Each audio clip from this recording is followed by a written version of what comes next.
U.S. Secretary of State Marco Rubio has told ASEAN মার্কিন পররাষ্ট্রমন্ত্রী Marco Rubio ASEAN মন্ত্রীদের বলেছেন, হরমুজে ইরানের নিয়ন্ত্রণ একটি বিপজ্জনক দৃষ্টান্ত স্থাপন করবে। রুবিও আরও বলেন, এর প্রভাব মধ্যপ্রাচ্যের বাইরেও ছড়িয়ে পড়তে পারে।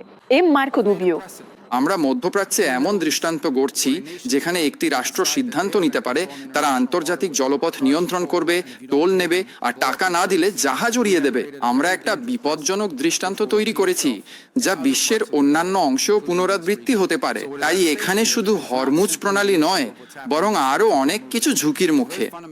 নৌ চলাচলের স্বাধীনতার মৌলিক নীতি হুমকির মুখে পড়লে বিশ্ব অর্থনীতি এবং গত 150 বছরের আন্তর্জাতিক বাণিজ্যের ভিত্তিও বিপন্ন হবে, যা কোনোভাবেই হতে দেয়া যায় না। আমি আবারও জোর দিয়ে বলছি, যুক্তরাষ্ট্র সব সময় কূটনীতিতে প্রতিশ্রুতিবদ্ধ। আমরা উন্মুক্ত এবং আলোচনায় আগ্রহী, আর ইরানের ক্ষেত্রেও বিষয়টি একই।